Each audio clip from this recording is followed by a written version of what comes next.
Increase and Cotton Mathers were father and son, prominent ministers from Boston who are often accused of being the cause of the Salem witch trials, especially the son Cotton, who's been villainized throughout history. The truth is, they both strongly believed in the existence of witches, and believed that guilty witches should indeed be executed, but they also both believed that at least some of the people in Salem who were being accused of witchcraft were innocent. Cotton Mathers wrote a paper advising against the use of spectral evidence, but some of his ideas and actions were questionable. Cotton was torn because although he didn't want innocent people to die, he firmly believed that Salem was under a demonic attack by witches and that something had to be done. His father, Increase Mathers, took a softer approach. He said better 10 suspected witches go free than to condemn one innocent person.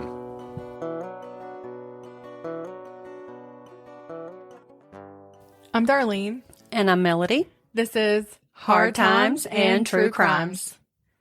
So we're getting into October. And you're waiting on a grandbaby. Yes, I am. We're excited. So yeah, we're having a little grandbaby named Samson.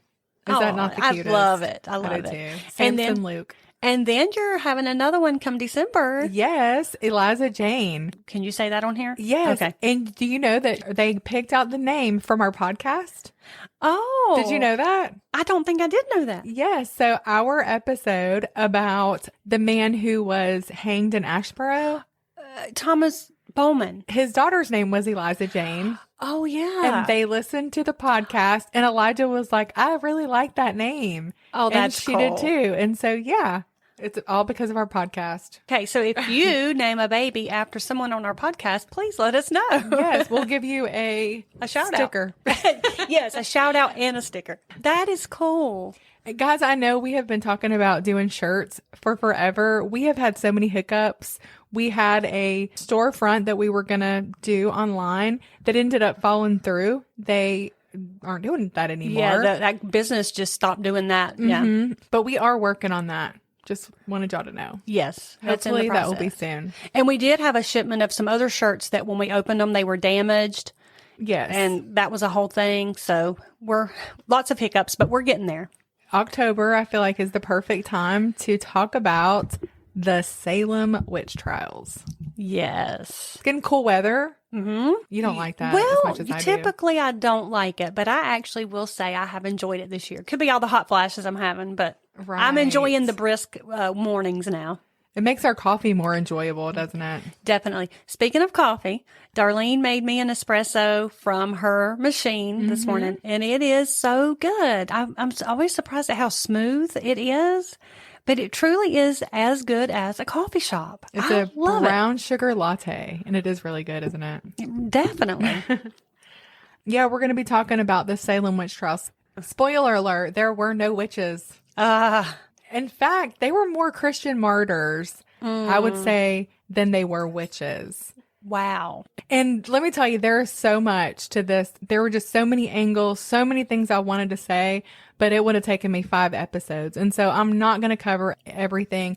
But if you have any questions, I probably have researched it. So feel free to reach out and ask, and I'll either direct you to some sources or I'll tell you what I know. Oh, that would be great. Yeah.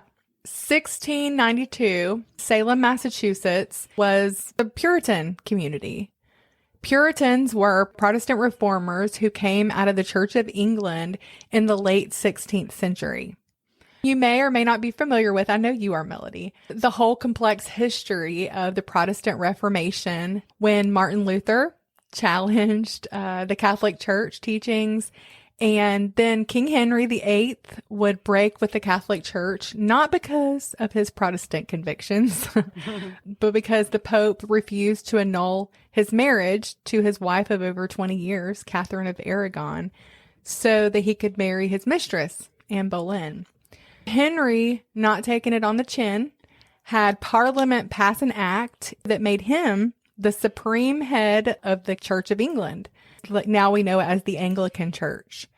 So that meant that the Pope no longer had any religious authority in England, and Protestants saw that as a major win. But the Church of England wasn't quite as different from the Catholic Church as they believed that it would be, at least as far as the Puritans were concerned. Sure, some things were changed for the better. Like, for instance, Mass and prayers were said in English instead of in Latin. And so, the people could actually understand what was going on. But the Puritans, they really hated all of those ceremonies and practices that weren't rooted in Scripture. Right. They just felt like they should be done away with. But the thing is that when they criticized the Church of England, that was treason because who was head of the church, the monarch. Yeah. So there was a big deterrent. Exactly. To doing so, Yeah. They were persecuted. So then in 1630, a group of Protestants on 11 ships set sail for Massachusetts. These were families. These weren't like the single men, that went to Jamestown. Mothers and fathers with little kids and their university-trained pastors. They believed that they were going to create a model of the Reformed Protestantism. They believed that they were going to create a model of Reformed Protestantism. That's a tricky one. A city on a hill, if you will. Yes.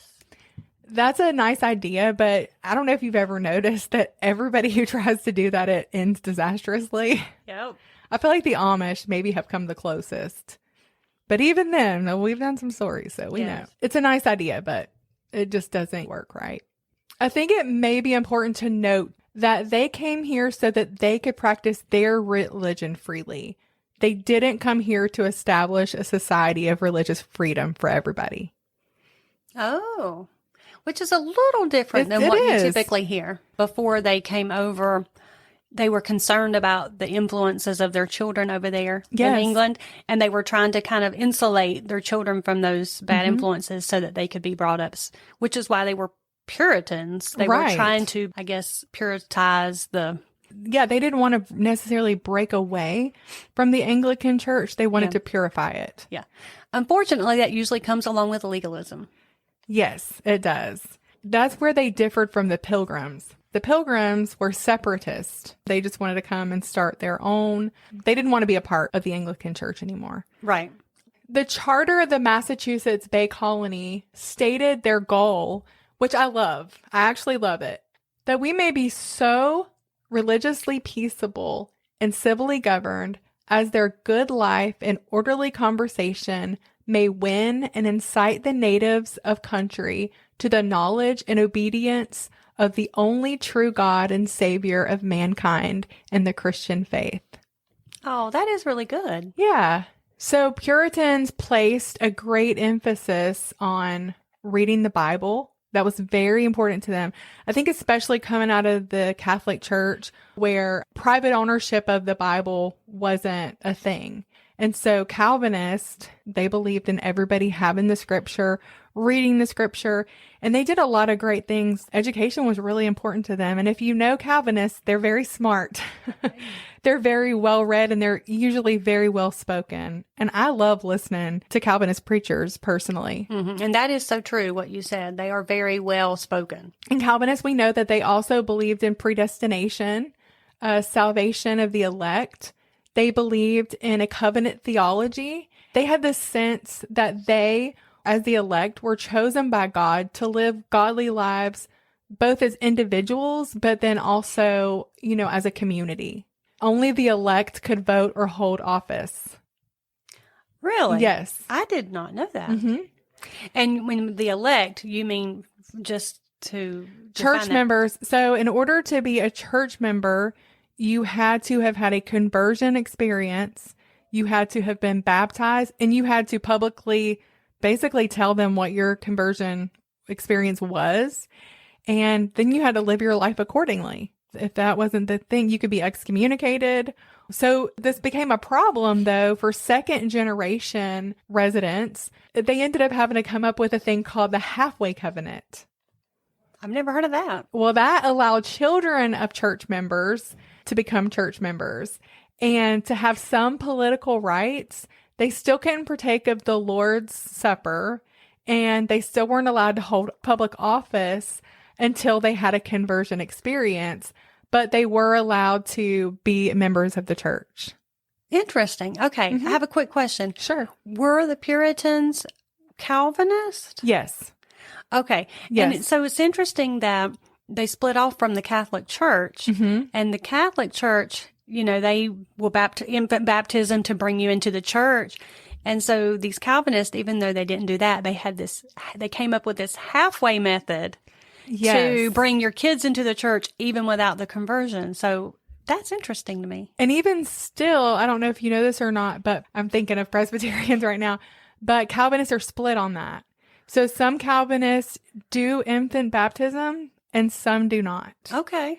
And so that was the thing too. Like, these people wanted to have their children baptized, but they weren't allowed to because the children weren't yet members of the church. Okay. Does that make sense? Yes. Yeah, it does, because I do know a family like that. So I've got a little bit of past experience. Right. But that is interesting to hear you say it like that. Wow. That halfway covenant made it so that these infants could be baptized. They had a halfway covenant until they had their conversion. Okay. And even though at first only church members couldn't hold public office, that didn't continue. That lasted until they realized, like everything else we learn, the Puritans' religion was the single most important thing, more important than even their own lives. Puritans saw the hand of God's providence in everything. If it rained, then, God was smiling on them, their crops. If they had a smallpox outbreak, then what had they done? What was God punishing them for? And life was hard for Puritan immigrants. Extremely cold weather that they were not used to. Terribly deadly epidemics that was killing people off constantly. The constant threat of Native Americans. And then the pressures of their own society, of conforming to their own extremely strict standards or facing the risk of being ostracized. Those were some hard times. See, yeah, they really were. It's not the place in our program where we put that, but honestly, listening to it, those were some hard times. They took moral behavior very serious, and their laws were Bible-based. They went a little further than England, but I think England was becoming more and more secular, and they were Puritans. Yes. So they were trying, not to. And at the root of it, aren't all of our laws biblically based anyway? Yes. I mean, like, why do we not murder people? Right. Because we know that it's wrong. Absolutely. Because of the 10 Commandments. Right. Yeah. Yeah. They just took it a little further than. Yeah. Yeah. If you watch any movies, if you watch Hocus Pocus or anything like that, everything is going to paint the Puritans in just this horrible light. Even in, like, I was reading some stuff from like Boston history, and they're like, it's just not true. It wasn't all the Puritans' fault. First of all, the Puritans were very educated. They were very scientifically minded, because some of this stuff is about to sound crazy that I'm going to read to you, but they were educated. Yeah. And many of them were educated from England.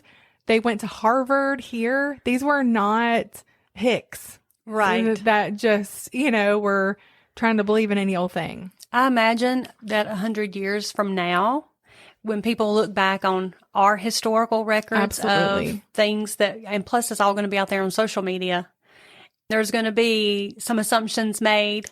Of course. Based on a snippet that you may see on a tweet or, I don't know, it's a post now on X. Right. But you have to take things as a whole, not just what you see in snippets. That's right. So, yeah. Yeah. Anytime there's morality involved, there's going to be people who want to paint that in an ugly light. Oh, of course. Not that there's not some ugly layers to this, I know, but. Yeah, but you're exactly right. So their laws were taken from the Bible. Puritan punishments were worse for things like blasphemy, drunkenness, fornication, than it was for things like larceny. I'm sure you've heard of the infamous Scarlet Letter. Yes. By Nathaniel Hawthorne. So if you were caught in adultery, the least severe punishment would probably be wearing the red letter A around town everywhere you went and face that public, humiliation. But the Puritans had other letters of shame as well. In 1656, a woman was sentenced to be whipped. She was fined, and she had to wear a bee cut out of a red cloth, and it was sewed to her garment on her right arm, and the bee stood for blasphemy. There were also the letter D's for drunkards. If anyone interrupted a preacher during service twice, they had to pay a 5-pound fine and stand on a 4 feet high block with a sign in capital letters that read "Wanton Gospeler." Wow. They also used the stocks. You know what those are? Where Yeah. you would have to stand and put your hands and head in the holes. Sometimes the community would walk by and you just face that public scorn. And then, of course, like I said, there was whipping. There was piercing of tongue. Ooh. Yes. Now, that's funny that we would do that willingly today I because know. that sounds so painful, and that was a punishment. I wonder, was the tongue piercing for what, being a gossip or something? Yep. Oh, interesting. But they also would take women who gossiped and they would put, or anybody who gossiped, they would hang them out over water and like dip them in and then like pull them up. Yeah, they had some pretty harsh methods of punishment. But think about the time, think about what was going on in England. Right. This is the 1600s. Yeah. It was a different time. It was a different time everywhere. So it's not like they were so horrible. I mean, it was just the way that the world was at the time. The way of life. I'm sure in other civilizations around the world, there were just as some harsh, or Of course. there was a lot of barbaric practices in places. So Absolutely. Even Yeah. England, I think there were far worse things going on. yeah, Maybe not for the same reasons. but yes. And I'm just trying to make sure that I have this all set up for y'all because it's important to understand the Salem witch trials. You know, we have to at least try to understand the times. Yes. We have to be careful not to separate history from its context or its setting. Absolutely.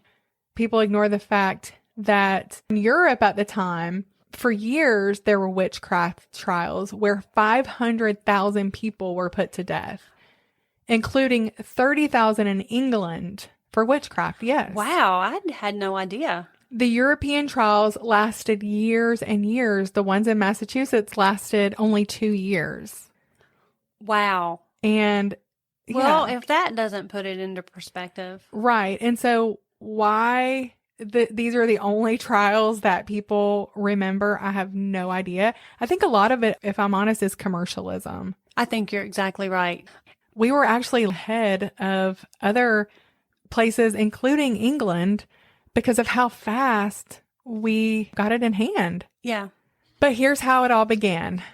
In January of 1692, the Reverend Samuel Parris, his 9-year-old daughter, Betty Parris, and her cousin Abigail Williams, the Reverend's 11-year-old niece, she actually lived with them. Her parents are believed to have been killed with her there in a Native American massacre, Yeah. traumatic Yeah. stuff. And actually a lot of orphan kids lived there with family members whose parents were killed Sure. during Native American massacres.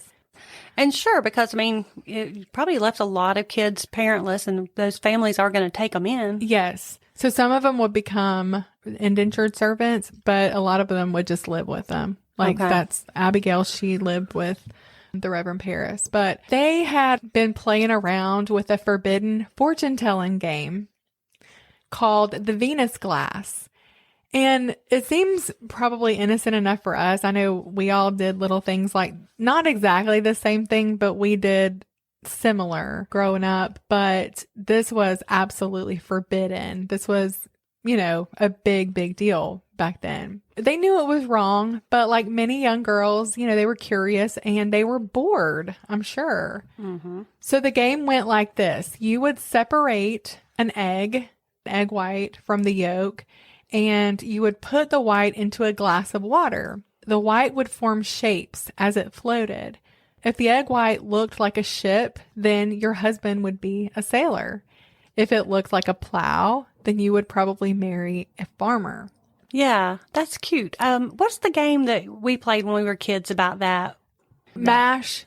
Mash. It was Mash. Yes. Yep. So, but anyway, this was considered witchcraft Okay. to them. This was fortune telling and it was evil. In fact, the Reverend John Hale of Beverly, Massachusetts, he described a time when a young lady used the Venus glass. This is his quote. She did try with an egg and a glass to find her future husband's calling, till they came up a coffin that is a spectre in the likeness of a coffin. And she was afterward followed with a diabolical molestation to her death, and so died a single person. Just warning to others to take heed of handling the devil's weapons, lest they get a wound thereby. And let me tell you something. These girls would have heard some hellfire and brimstone preaching. And at that time, it's interesting. The Puritans, they were very, I would use the word superstitious. They were terrified of the devil and demons. And they just had these ideas that were not rooted in scripture. Right. I agree. I don't know what the girls saw. My personal, and this is, we have no way to know this for sure, but I believe that the girls got scared. Or at least the younger one did, because it all started with the 9-year-old Betty. And I believe something playing that game scared her.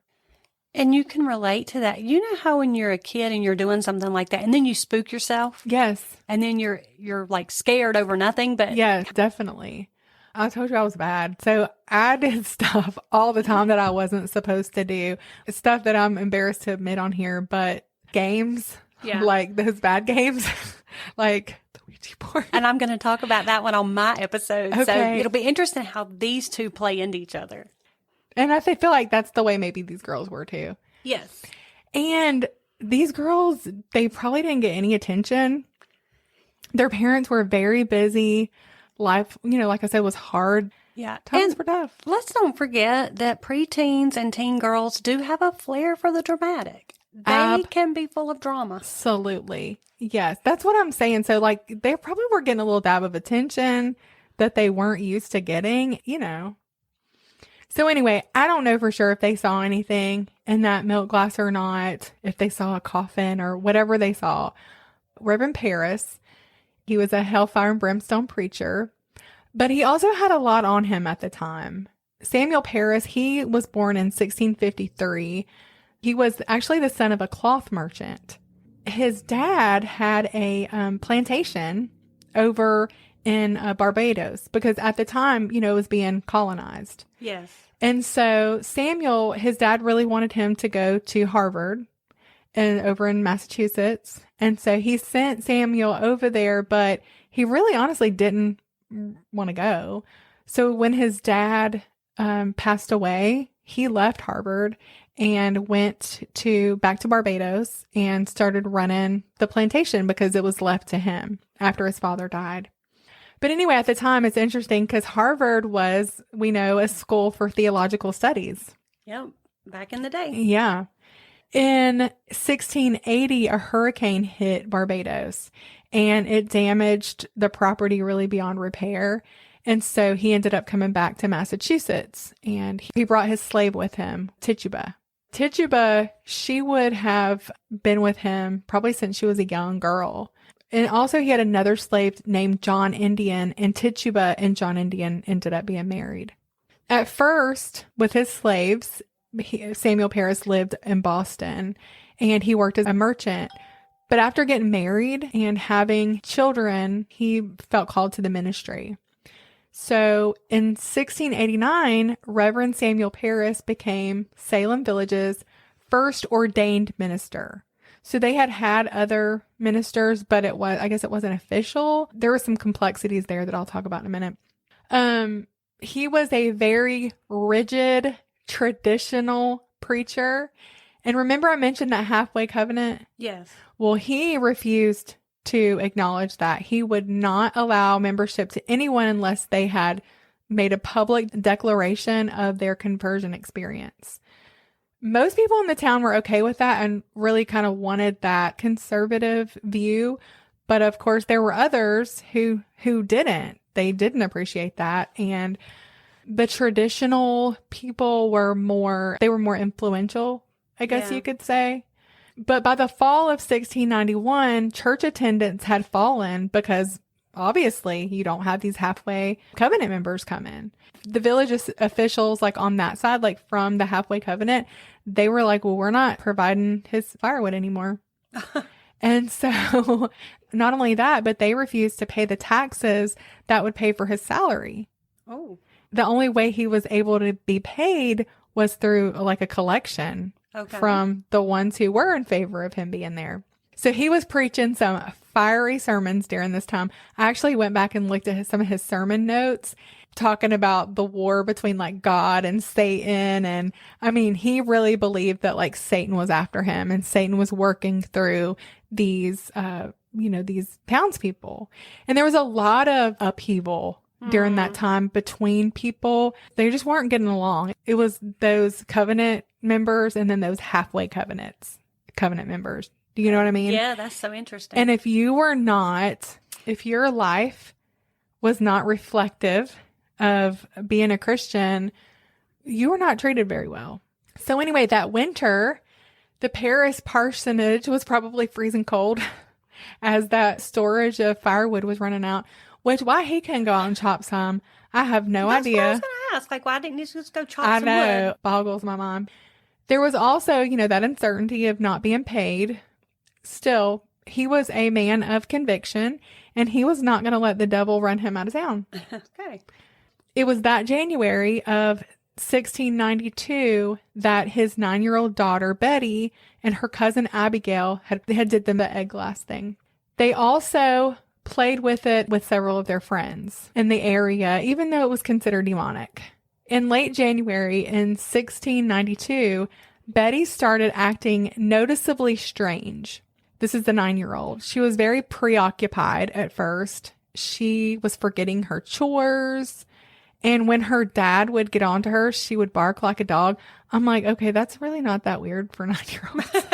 I don't know. I feel like my 9-year-old would have done the same thing.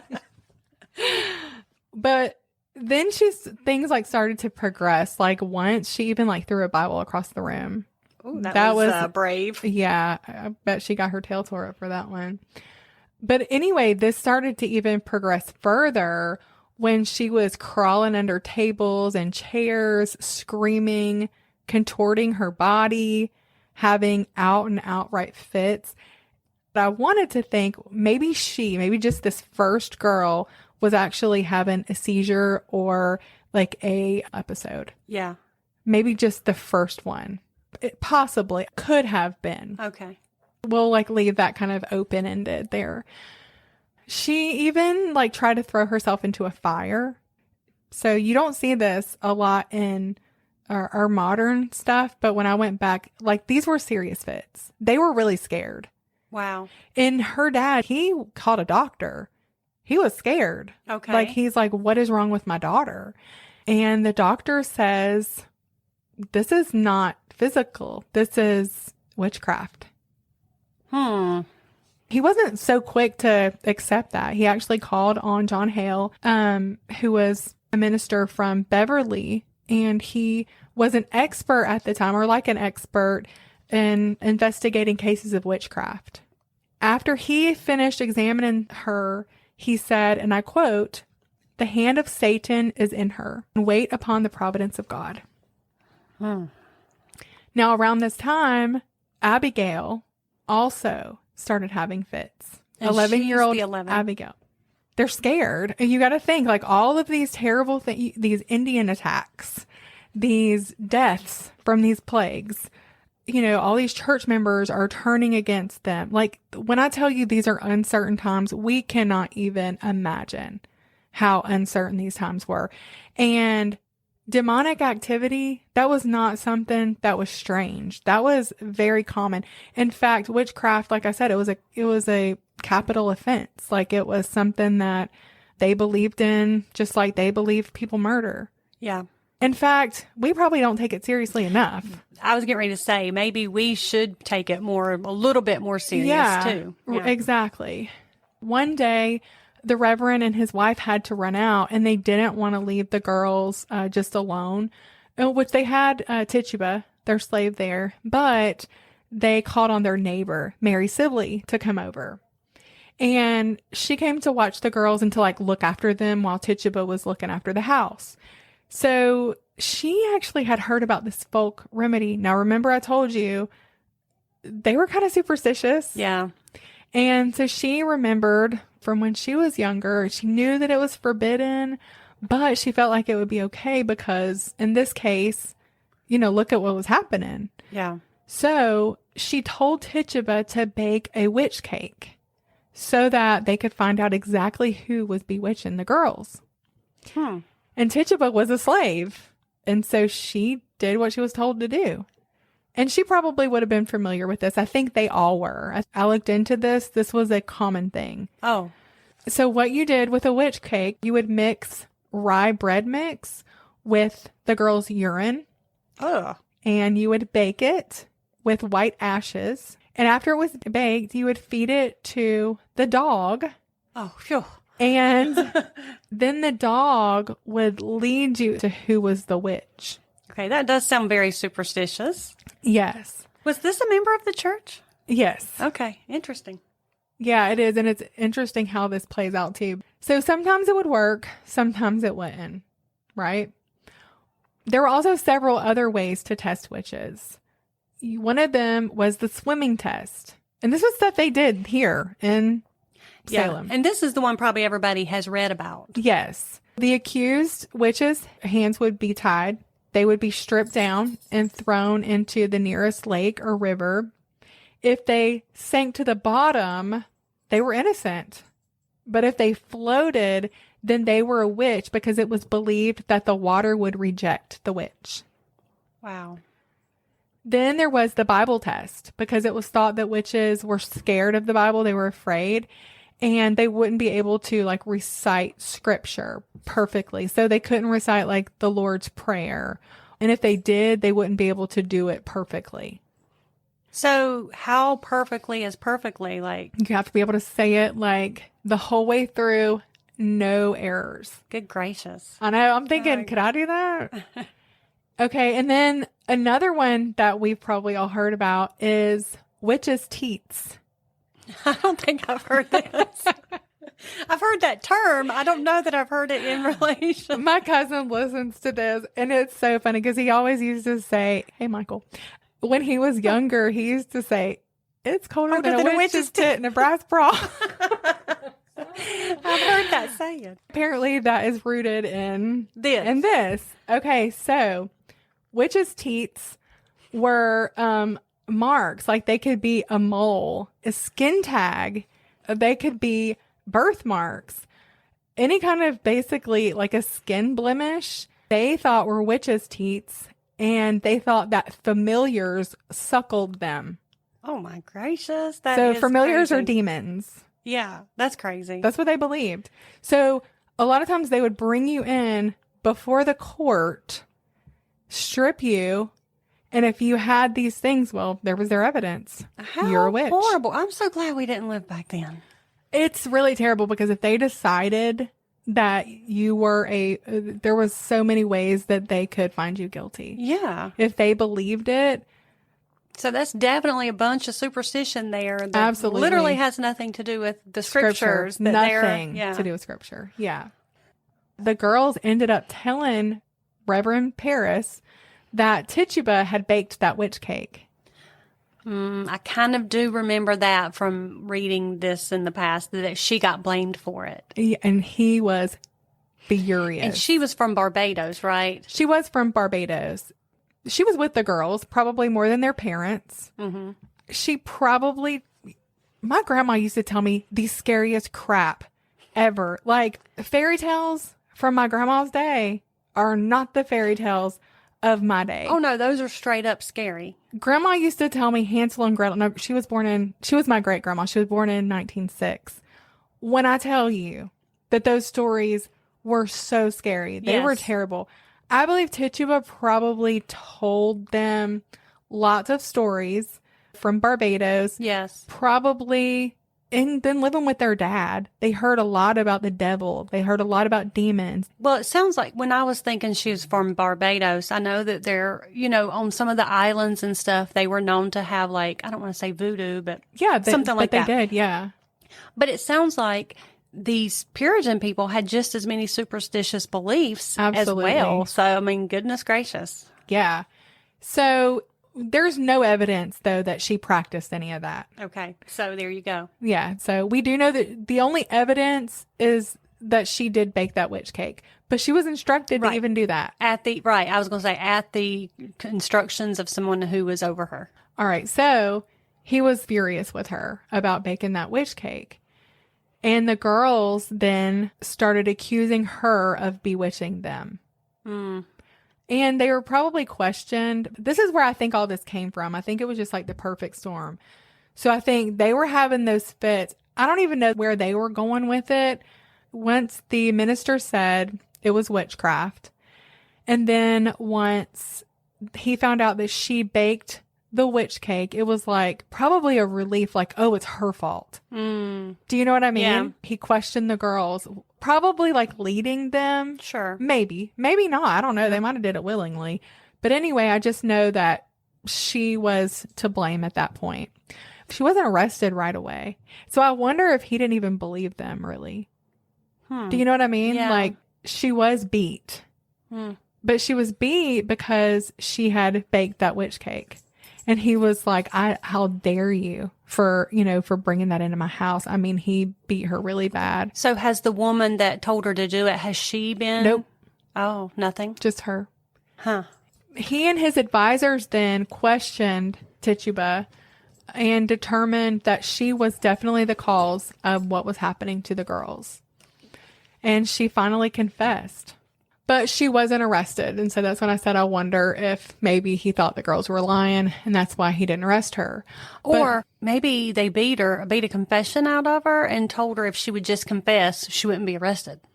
Maybe. But I know his friends were not there when he beat her. Like, Okay. I don't think they were ever aware of that, which I think would have made a big difference if they would have known. But on February 25th, 2 more young girls, Ann Putnam, and she's going to be a major player in this, and Betty Hubbard, a 17-year-old indentured servant, said that Tituba, along with 2 other women, Sarah Good and Sarah Osborne, were witches, and that they had been sending their specters to torment the girls. So now they all were in on this. So it's those girls plus Reverend Parris's daughter, Betty, and it's Abigail. Spectral evidence is one of the most important things in this case, according to uslegal.com. It refers to a witness testimony that the accused person, spirit, or spectral shape appeared to him or her in a dream or a daydream at the time the accused person's physical body was in another location. So in other words, you could send your specter to me even if you're standing right here in front of me. And this was accepted in the court during the Salem witch trials. The evidence was accepted on the basis that the devil and his minions were powerful enough to send their spirits as specters to pure religious people in order to lead them astray. And spectral evidence is governed only by the limits of their fears and imaginations, as you can imagine, whether or not objectively proven fact or not. Like, it didn't matter if it was facts or not. On February 29th, Sarah Good, Sarah Osborne, and Tituba are arrested. On March 1st, the women are brought in chains and formally questioned by the magistrates at the Salem meeting house. And as you can imagine, the meeting house was full of church members and spectators. Sarah Good and Sarah Osborne, they deny having anything to do with the witchcraft. For whatever reason, Tituba told the magistrates that the devil had come to her and had asked her to join him. She said she had seen Sarah Osborne and Sarah Good use magic to hurt the girls. She said they had been helped by other women and a man in Boston, but she couldn't recognize them. She said that Sarah Good and Sarah Osborne had demon minions which were the familiars, in the form of animals, like birds. One was a yellow bird who helped torment the girls. She ended up confessing that they had forced her to become a witch, but she had not wanted to. They had forced her to hurt the girls, but she loved the girls and didn't want to do it. Okay, can I ask a question? Sure. And this may be a premature question. You may answer it in a minute. But was this a case of Tituba making that up to throw them under the bus so she's not going to get in trouble? Or she knows that she's being accused, so she's going to cast the blame on other people, admit to some, and then cast the blame elsewhere? Okay, so your choices were to blame somebody else. Mm-hmm. It seems like in these cases that when you blamed somebody else and when you confessed that you were kind of not off the hook, but you at least wouldn't be executed. But if you didn't confess, then you're sealing your fate. Mm-hmm. I feel like she told them what they wanted to hear. Yeah, that's what I was wondering about. Yeah. That. Okay.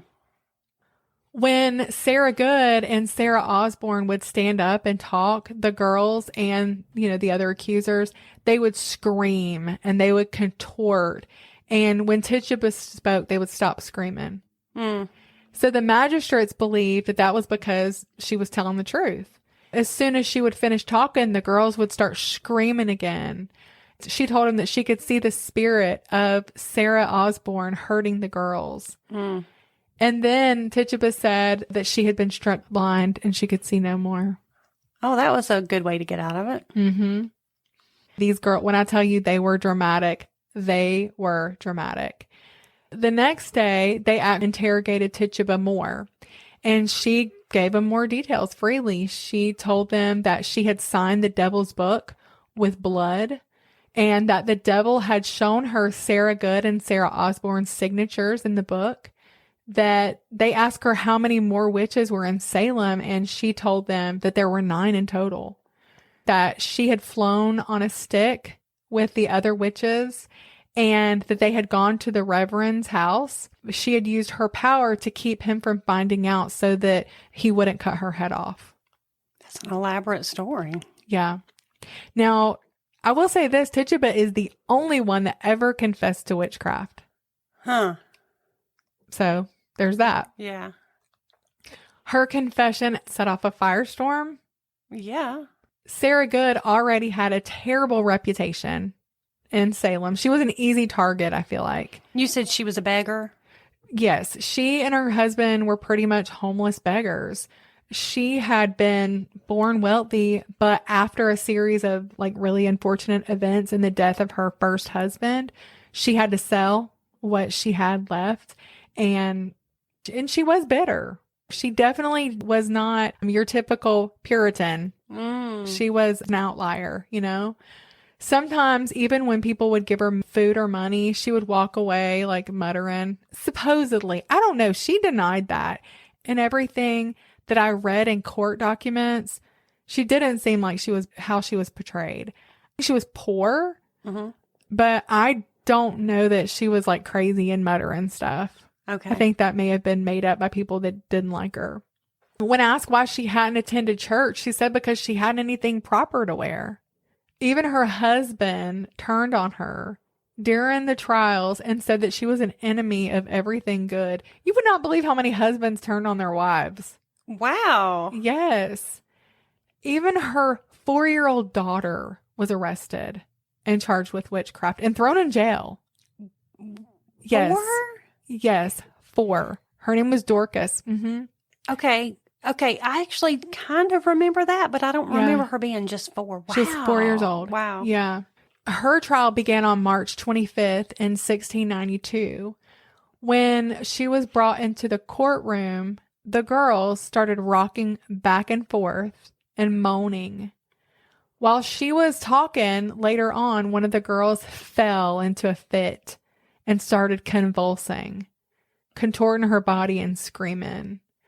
When she stopped, she said that Sarah had attacked her with a knife. Aww. She even had a piece of the knife with her and said that it had broken off when Good had tried stabbing her.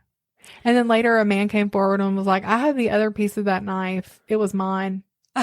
And she was reprimanded for embellishing, but they believed her story still. Still believed her after Yes. that. Mm-hmm. Tituba said that Sarah had forced her cats to attack Elizabeth Hubbard, causing scratches and bite marks all over her body. She said she saw Good with black and yellow birds around her, and that Good had also sent the birds to hurt the girls. When the girls had another fit, Tituba said that she saw the yellow bird in Good's right hand, and the girls agreed that it was true. She was found guilty of witchcraft and sentenced to hang. Mm. She was also pregnant. How old was she? She was in her 30s. Wow. And she actually had the baby in jail, and of course it died. Oh. And let me tell you too that hanging then was not like hanging now. The goal was not to break your neck. They would basically throw you off of this ladder type thing, and the goal was for you to strangle to death. So to be really struggling and suffer. Yeah. Oh, that's so sad to me. Mm-hmm. It's like they should have known better. Yeah. Later, Yeah. they did, Yeah. but I think they just couldn't believe these girls were lying. Yeah. They were like, nobody could do that if it wasn't the devil. Do you know what I mean? Yeah. And it is like, we all still try to find excuses for them. We're like, well, maybe, and I've heard the girls had a seizure. I've heard it was ergot poisoning. I've heard it was, and it was none of those things. And it's always easy to look back with hindsight now that we know the whole picture and Sure. to judge things from that perspective rather than in the middle of it. Not that it's an excuse, but the point is Right. there's just a lot that we can see in hindsight that maybe they didn't see then. Right, right. I mean, even still, you hear people, well, was the patriarchy and the girls were, the girls, they were so much trauma and this and that. No, they were just little butts. Yeah. Who brats. literally did not give a crap about anybody. Yeah. And it's interesting that everybody, except with the exception of the first accused, after that, everybody that was accused either was enemies of these girls' families, or it would benefit them somehow if they were destroyed. Yeah. I think it was very calculated, at least by the girls, if not a whole conspiracy. And I kind of don't think it was a whole conspiracy. I don't think anybody else does either. I think, too, once you start off with this lie, you have to kind of double down on it. Yeah. Once it grows, and then you have no choice but to make it bigger and bigger. And Exactly. until it gets out of hand. Right. There is one family that I wonder if they were in cahoots with their daughter, but Okay. only one. And I don't know that, but I just wonder I'm interested in if hearing she about wasn't that. fed. But yeah. Okay, so Sarah Osborne had been married to a prominent man named Robert Prince, who was related to John Putnam. Putnam was the accuser. Mm-hmm. Sarah Osborne and her husband, Robert, they would go on to have 3 children together before he died in 1674. Now, after he died, Sarah Osborne shocked everybody, like rocked Salem, because she had an Irish indentured servant. She would end up paying that off for him and marrying him. And then all of her husband's stuff, like his property, his 150 acres, was supposed to go to his sons. But instead, Sarah Osborne took over the property for herself and her husband. People were really ticked about that, but I don't think legally there was anything that they could really do about that. Everybody just expected her to hand it over, and she's like, no, I'm getting remarried and I'm going to keep it. Yeah, and you can imagine that would make them mad. Oh, it made them very, very mad. It actually set off a legal battle with her children, with her sons, who were going back and forth. And their lawyer just happened to be John Putnam. Interesting. Very interesting.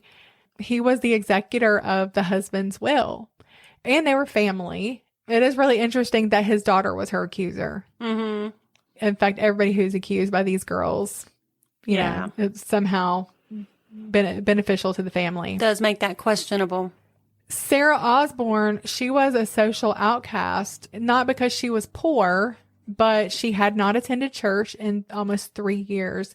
And it's believed that she was probably depressed over all the legal battles with her family and just being a social outcast. Yeah. Osborne, she never confessed, though, to witchcraft. She never accused anybody else. And she ended up dying in jail at just 49 years old, May 29th of 1692. Jail conditions there were horrific. Like, they say that the stench from your own body, from all that stuff, lice was just rampant. Not only that, but you had to pay the jailer. What? Yes. You and your family had to pay for your stay. Really? Absolutely. Even if you were executed, your family was liable for that debt. I had no idea. Yeah. Well, what if you couldn't pay? Then you stayed until you could. Wow. Or you died, usually. Wow. Yeah. So she died. That's awful. It's terrible. Betty Paris, Abigail Williams, and Elizabeth Hubbard, they seem to start to recover after those 3 suspected witches were arrested. They were probably done. They were like, okay, Yeah, they were tired of playing the game. They were tired of playing the game. But Ann Putnam Jr. was just getting started. Mm. And I say Ann Putnam Jr. because she was named after her mother, Ann Putnam Sr. This little girl, she continued to be tormented by the witches.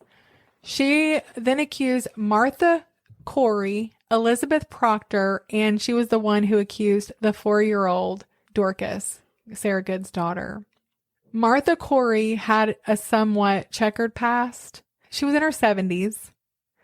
Years ago, she had had an illegitimate mixed-race son named Benani.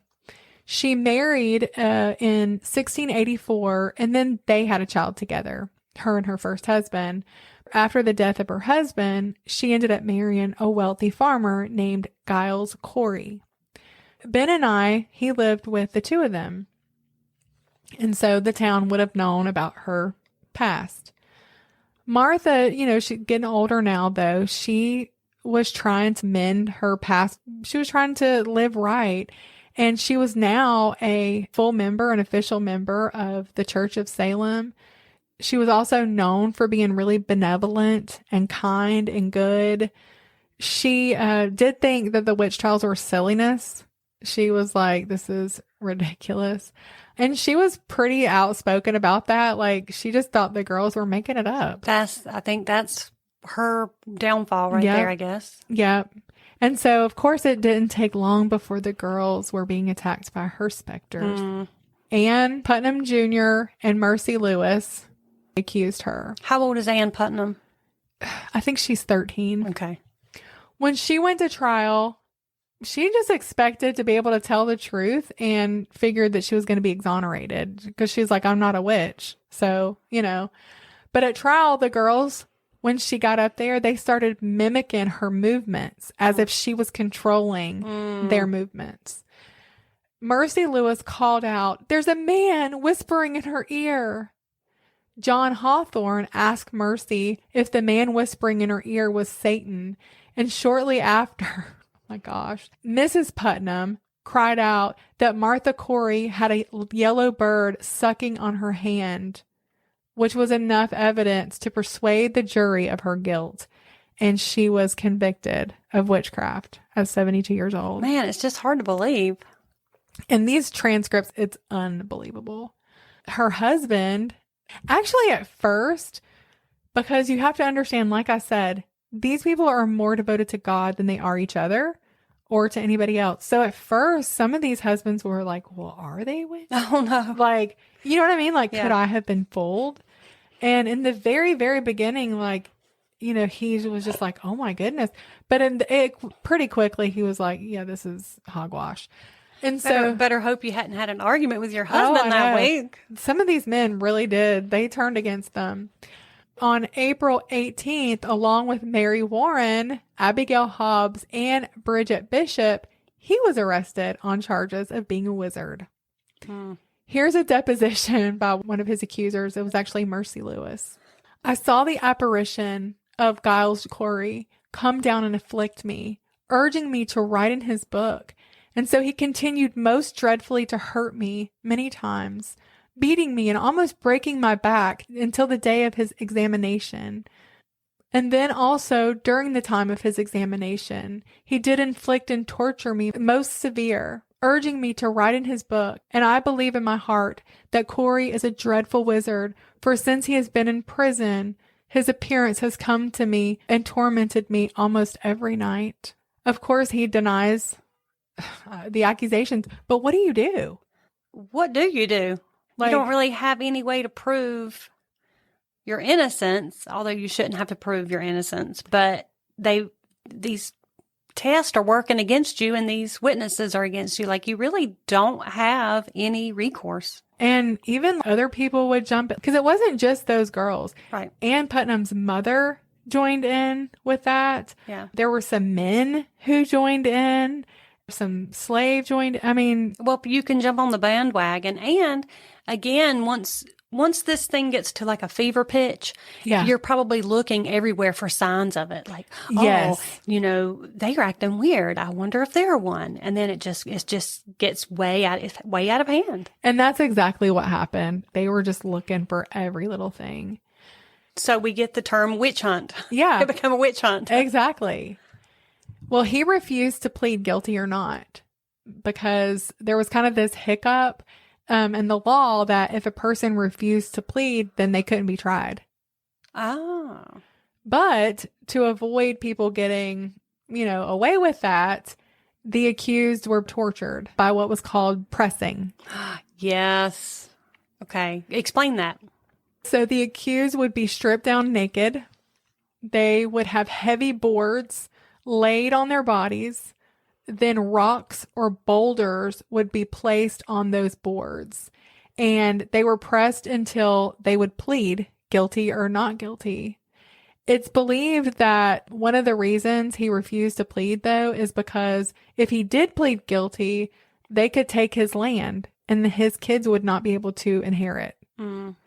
And he knew they were gonna. It doesn't matter if you plead not guilty. He was gonna die one way or another. Yeah. And he did a will, but he didn't leave it to his wife either, because he's like, she's gonna be killed too. Mm-hmm.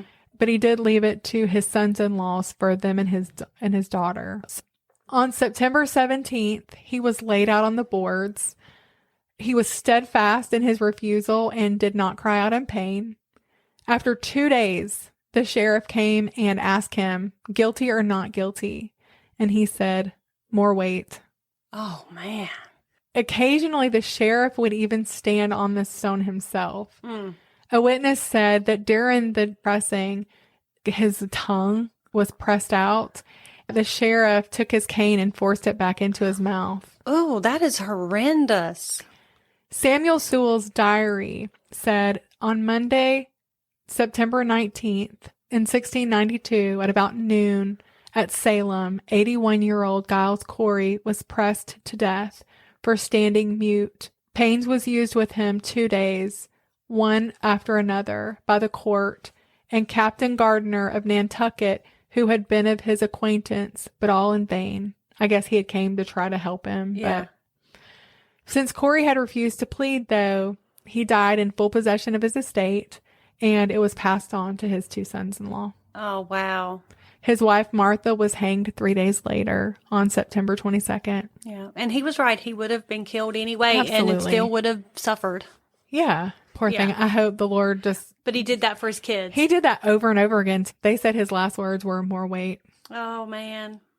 Rebecca Nurse was the wife of Francis Nurse. This is the one that gets my heart the most. This is the one I remember. They had several children together. Unlike the others, Rebecca was a well-respected member of the community and church. She had lived an exemplary life. There were people throughout the trials that were accused, that as soon as they were accused, they were pointing the finger at other people. That's how all these people were accused too. They were like, oh yeah, it was Rebecca Nurse and it was this person. It was just a frenzy. As soon as you could point the finger at someone else, it can kind of spare you. Yes. So there were over 160 people accused. Wow. Yes. Lots and lots of people accused. And some are in prison. Some are awaiting trial. They even had to send people to Boston to wait in prison. I'm just highlighting some of the victims. This is kind of a different case, though, because, like I said, she had lived an exemplary life. Her husband, he was even one of the people in the community that was often asked to settle debates between neighbors. She was known for being a godly, pious woman. People were just shocked.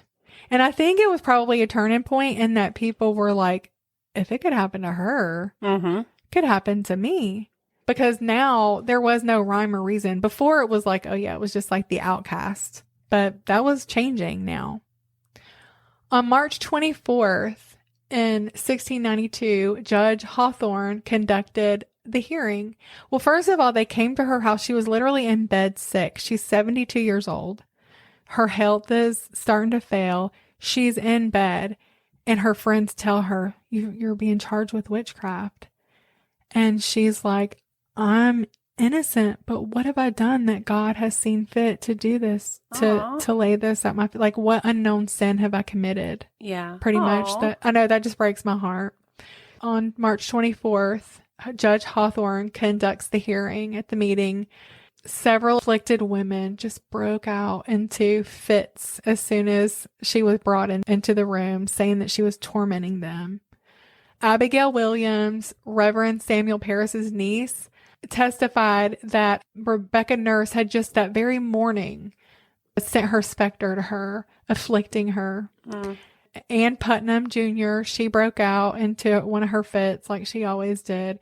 Before Rebecca even had a chance to testify, a lot of the officials' minds were made up. When Hawthorne asked, like, hey, what is your side of the story? She said, I can say before my eternal Father that I'm innocent. God will clear my innocency. When the judge asked, are you an innocent person relating to witchcraft? Ann Putnam Sr., the mother, broke out and cried, Nurse, did you not bring that black man with you? And the whole trial just broke out into this frenzy. And what does she mean by that? By bringing the black man with you? The black man is this like demon that they've all been shadow seeing. spectre thing. Yes. That she's saying is there beside of her. Yep. Okay. All these different people, Mary Walcott, Elizabeth Hubbard, person after person, just saying that she's hurting them. She's hurting them. The women and girls cried out in pain with every movement she made.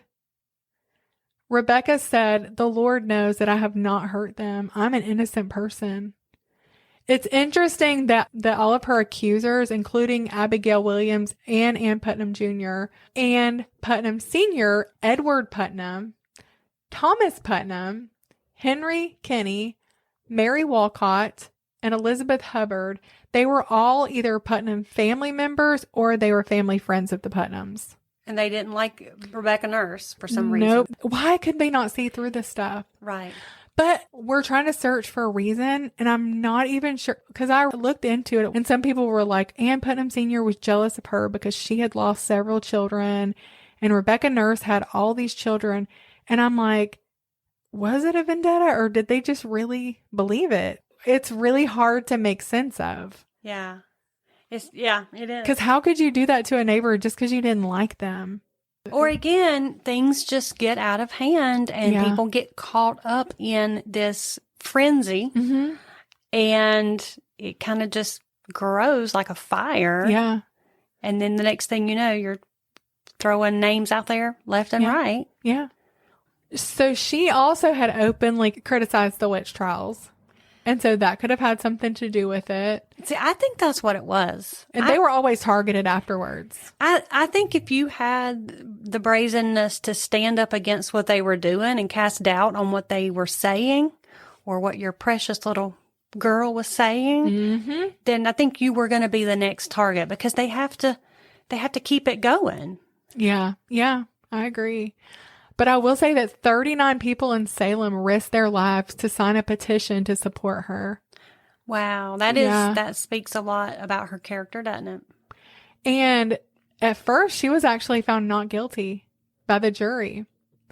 But listen to this. So after that verdict was read, the girls started crying and having fits.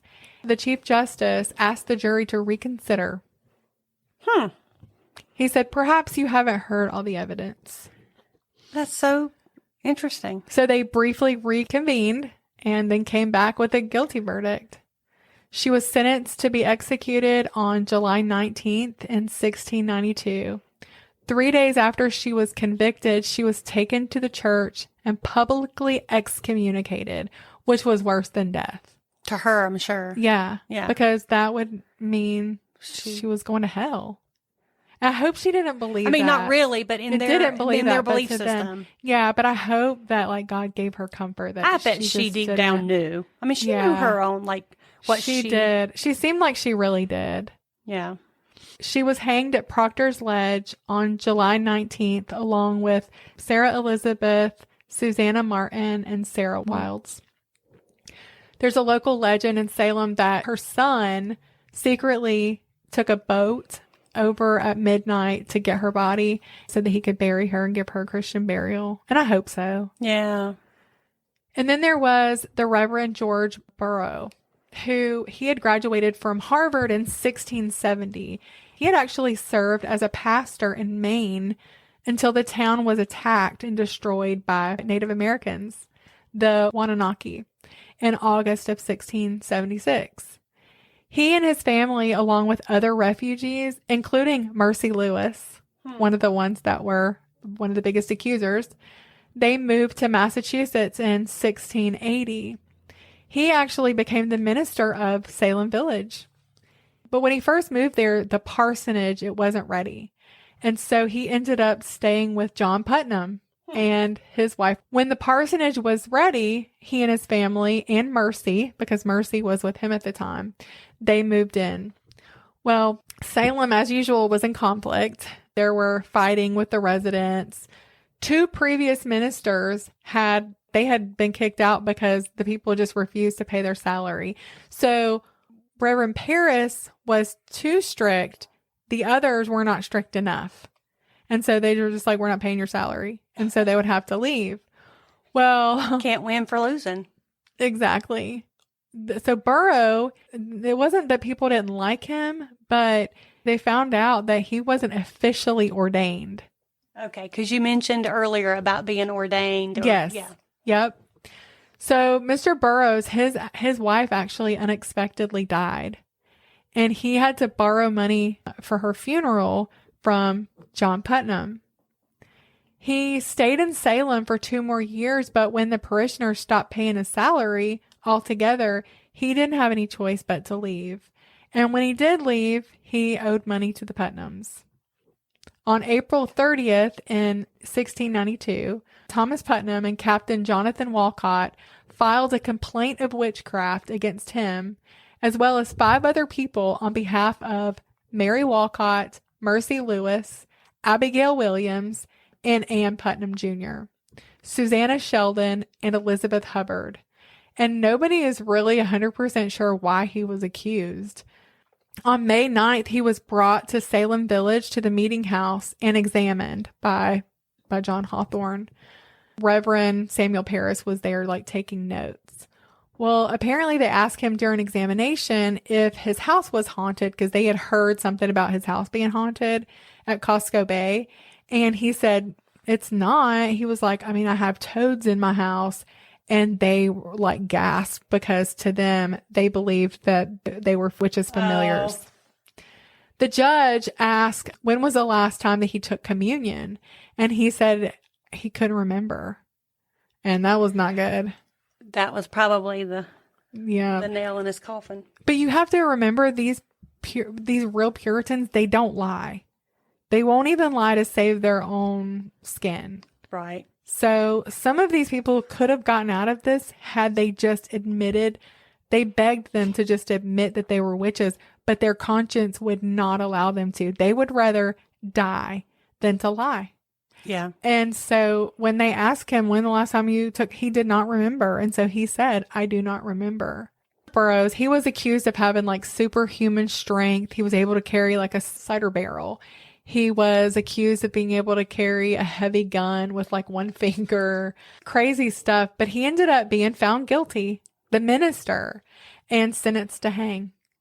On August 19th, George Burroughs, George Jacobs, John Proctor, I'm sure you've heard a lot about him, John Willard and Martha Carrier were brought by cart to the execution site at Proctor's Ledge, where a large crowd, gathered.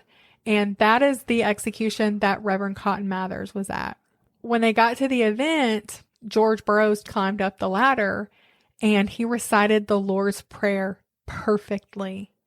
Well, you remember, because he did that flawlessly, now the people were like, have we made a mistake? Maybe you're not a witch. Like, maybe he's not a witch. Like, they called for him to be brought down. They did not want him to be executed.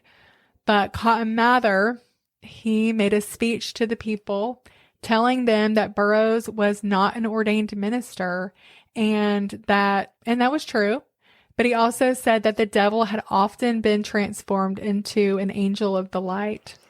And that appeared to be enough for the people, and they went on ahead with the execution. So that one went ahead on the word of Cotton Mather. How about that? Yes. Wow. Mathers later, he partially was apologizing, partially making a lot of excuses. He later said that there were witnesses who had came forward, given testimony. A lot of people said that they, based on what they knew at the time, I have to remember that they just really believed he was guilty. I wish I had time to go through all of these people, that died and all their stories, but Bridget Bishop, Sarah Good, Rebecca Nurse, Elizabeth Howell, Susanna Martin, Sarah Wild, Reverend George Burrow, George Jacob Sr. died at 83, Martha Carrier, John Proctor, John Willard, Martha Corey, Mary Estes, Mary Parker, Alice Parker, Peter Wilmot, Margaret Scott, Samuel Wardell Sr., and then Giles Corey was pressed. And then there was Anne Foster, who was arrested along with her daughter, Mary Foster, and her granddaughter, Mary Lacey Jr. They were all accused of being witches. In July of 1692, she was tortured and confessed after her own daughter gave evidence against her. She took the blame on herself. She and her daughter were found guilty and both sent to hang, but she died in prison on December 3rd in 1692. And of course, we know Sarah Osborne died in prison. Lydia Dustin, she died in prison as well after being in prison for 11 months. And then there was the last name as Toothacher. He died in prison June 16th for practicing folk medicine. Mercy Good died before her mother, Sarah Good. Remember, I told you that was her little baby. Rebecca Addington, John Durant, and another infant. And they say as many as 13 additional ones were believed to have also died in prison. By September of 1692, things were just completely out of control. 19 had been hanged. And of course, we know that Giles Corey had been pressed to death. Many more were just languishing away in prison. Governor Phipps, on October 1692, he stopped things when Christian leaders like Reverend Increase Mather challenged spectral evidence and what the Bible says about evidence and due process. In fact, he said, I'd rather 100 witches go than for one innocent person. 5 years later, the Massachusetts court publicly repented. Good. The reverend was let go. They got a new, better, younger reverend. And a special day of fasting and prayer was set apart. And they just really sought forgiveness. And the 12 jurors, they actually published a declaration of sorrow for accepting insignificant evidence against the accused. And then the judge made a public confession of his guilt as well. In 1706, wanting to become a member of Salem Village Church, Ann Putnam Jr. gave the only known apology of any of the Salem accusers. She said that she had been deluded by the devil and that she desired to lie in the dust and earnestly beg for forgiveness from God and from all those whom I have given just cause of sorrow. Did she admit to lying or just being deceived herself? I don't know. And the other girls? That's all we have. None of the other girls. Nothing happened to them. No, nothing happened to any of them. Nope. What a shame. No, yeah. And what happened to Tituba? So, like I told you, all these people had to pay to get out of prison. That's why a lot of them died in prison. Because they just couldn't get out. Even if they were innocent. So Tituba, actually, she had no way to get out of prison because he wouldn't pay for her to get out. And so finally somebody came along and paid for her to get out. And she became, their indentured servant. But we really don't have any record of what happened to her afterwards. Wow. Well, that is certainly a blight on the name of Puritans. Oh, yeah. And just a blight in our history of our nation, really. It's human nature. I'm telling you. You see it. I don't care what civilization you look at.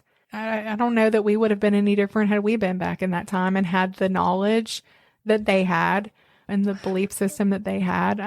I don't know. Because again, like I said, 100 years from now, they're going to look back to some of the things that we've done today, and it's going to be the same way. They're Absolutely. Some of our actions will be called into question, like, what in the world were they thinking? Something that hit me during this was, and it's easier said than done, but the biblical idea of not just believing everything you hear. Yeah. Not believing everything you see on the internet. Yeah. Not believing everything you see on TikTok. And using like some sound judgment, because sometimes, especially in this political stuff, we can hear some crazy crap on either side and we can just get caught up. We get caught up in that kind of thinking too. Groupthink. Yeah. Another thing that Increase Mather said before the end of the trials, better that we examine ourselves than go looking for witches. Oh, that's a good quote. Yeah. We need to be discerning. Right. Discernment, I think, is the word that comes to my mind. Yeah. The Puritans, like us, they had some good things, some bad things about them. They're just like any other group, and we should imitate and appreciate what honors Christ and show grace and wisdom towards what doesn't. Amen. Those were some hard times. Yes, they were. But you can save all your friends the trouble of going on a witch hunt looking for a good true crime podcast by telling them about hard times and true crimes. You make sure you subscribe and like and give us a 5-star rating, because 2 and 3-star ratings are for podcasts that might be good, but maybe they cuss too much. Maybe they cuss so much it's morbid. So you make sure you tell everybody you know, and a few people you don't, to check us out. Till next time, goodbye.